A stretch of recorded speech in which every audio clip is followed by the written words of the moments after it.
Welcome to our channel. Today we how to backup Google Authenticator accounts to new phone, beginner guide step by step clearly.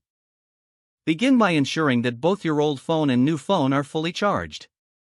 Download and install the Google Authenticator app on your new phone from the App Store or Google Play Store. Open the Google Authenticator app on your old phone. Tap on the three vertical dots in the upper right corner. Select Transfer Accounts from the drop-down menu. Choose Export Accounts to prepare your codes for transfer. You may be prompted to verify your identity using your biometrics or a PIN. Once verified, select the accounts you want to transfer. Tap Next to generate a QR code. Now, open the Google Authenticator app on your new phone. Tap on the plus sign or Begin Setup button. Select Scan a QR code. Point your new phone's camera at the QR code displayed on your old phone. All selected accounts will be added to your new phone. Double-check that all accounts have been transferred. If you have completed the transfer, you can uninstall Google Authenticator from your old phone. For added security, test each account to ensure it works on your new phone.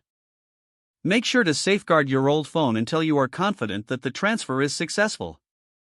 If the page does not load, refresh the browser or try again in a private or incognito window. Make sure you are using the correct email address, then retype it carefully to avoid small typos. If your password is not accepted, use the reset option and create a new strong password you can remember.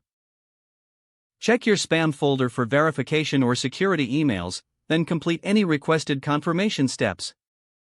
Enable two-factor authentication if available to improve account security and reduce unauthorized access risk. After signing in, review your profile details so your contact information and settings are accurate and current. If you see an error message, note it down and try again after restarting your device and internet connection. Log out when you finish, especially on shared devices, to keep your account and payment information secure. If the page does not load, refresh the browser or try again in a private or incognito window. Make sure you are using the correct email address, then retype it carefully to avoid small typos.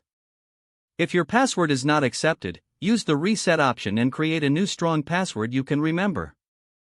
Don't forget to like this video and subscribe to our channel for more step-by-step tech guides.